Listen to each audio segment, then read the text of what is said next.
প্রিয় দেশের স্বার্থে অতীতে আমরা একসাথে কাজ করেছি, আগামীতেও দেশের স্বার্থে ইনশাল্লাহ আমরা একসাথে কাজ করব। বিএনপি চেয়ারপারসন সাবেক প্রধানমন্ত্রী বেগম খালেদা জিয়া, তিনি জাতিকে তিনবার নির্বাচিত প্রধানমন্ত্রী হিসাবে নেতৃত্ব দিয়েছেন। এর বাইরেও তার একটি সংগ্রামী আপসহীন জীবন ছিল। তিনি গণতন্ত্র পুনঃপ্রতিষ্ঠা এবং মানুষের নাগরিক অধিকার প্রতিষ্ঠার জন্য আজীবন লড়াই করে গেছেন। সব মশার বিরুদ্ধে সুরক্ষা দিতে এলো বসুন্ধরা এক্সট্রিম অ্যারোসল, মশার বিরুদ্ধে এক্সট্রিম সুরক্ষা।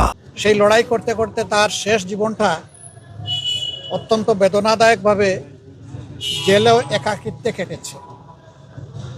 এই সময় যারা দেশ শাসন করেছেন তারা তার সাথে অমানবিক আচরণ করেছেন।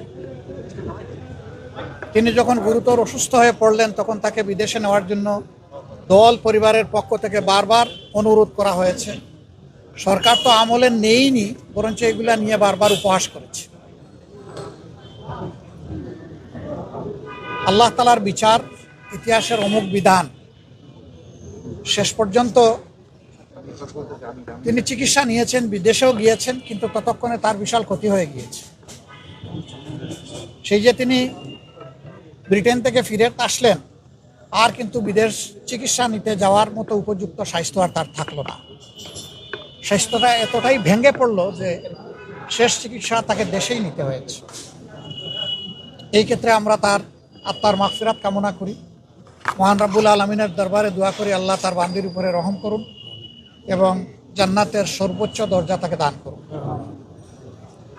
আমরা সহানুভূতি জানাই, সহমর্মিতা জানাই তার সন্তান বিএনপির ভারপ্রাপ্ত চেয়ারম্যান জনাব তারেক রহমান সহ তাদের পরিবারের সদস্যবৃন্দ, সংগঠনের নেতাকর্মী এবং তার চিকিৎসা কাজে যারা নিয়োজিত ছিলেন সেই সমস্ত চিকিৎসক সমাজের প্রতিও আমরা ধন্যবাদ জানাচ্ছি, কৃতজ্ঞতা জানাচ্ছি যে তারা বেগম খালেদা জিয়া দেশনেত্রীকে অত্যন্ত আন্তরিকতার সাথে তাদের সর্বোচ্চ যোগ্যতা অনুযায়ী তারা চিকিৎসা সেবা দিয়েছে। এটা আমাদেরকে অনুপ্রাণিত করে যে ভবিষ্যতে নাগরিকরা এমনটাই আমাদের দেশের চিকিৎসক সমাজের কাছে আশা করতে পারে। তিনি চলে গেছেন ইতিহাসের একটা বিরল সম্মান নিয়ে। তার শেষ বিদায় সম্বর্ধনা অনুষ্ঠিত হয়েছে গতকাল এবং মানুষ আবেগ দিয়ে, চোখের পানি দিয়েই তাকে বিদায় দিয়েছে। এইটা তার পাওনা ছিল। উনি জাতির জন্য যে অবদান রেখেছেন, তিনি তার পাওনাটাই আল্লাহর পক্ষ থেকে পেয়েছেন। তার এই পাওনা দেখে আমরাও অনুপ্রাণিত হই। আমরাও যদি জাতির জন্য সেরকমটা অবদান রাখতে পারি, হয়তোবা দেশের মানুষ আমাদেরকে এইরকমই একদিন বিদায় দেবে।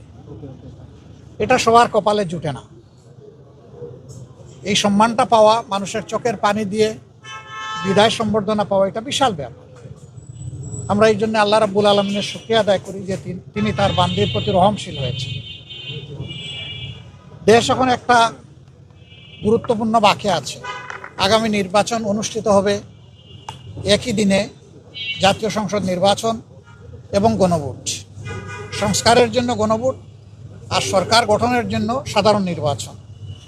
12 তারিখের এই নির্বাচন নির্বিঘ্ন হোক, সুন্দর হোক এবং গ্রহণযোগ্য হোক, আমরা এটা দোয়া করি। আজকে এই বিষয় নিয়ে আমরা আলাপ আলোচনা করেছি এবং আমরা এটাও বলেছি, প্রিয় দেশের স্বার্থে অতীতে আমরা একসাথে কাজ করেছি, আগামীতেও দেশের স্বার্থে ইনশাল্লাহ আমরা একসাথে কাজ করব।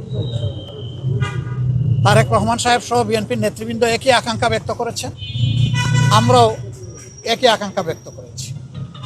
এমনকি আমরা এটাও বলেছি যে 5টা বছরের জন্য জাতির স্থিতিশীলতার স্বার্থে একটা সুন্দর পরিবেশ ফিরিয়ে আনার স্বার্থে আমরা সবাই মিলেমিশে ভালো কোনো চিন্তা করতে পারি কিনা সেটাও আমাদের চিন্তা করা দরকার।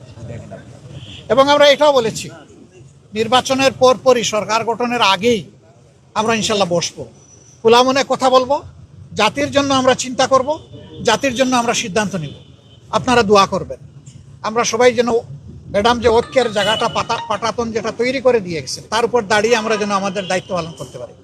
আপনাদের সবাইকে অসংখ্য ধন্যবাদ।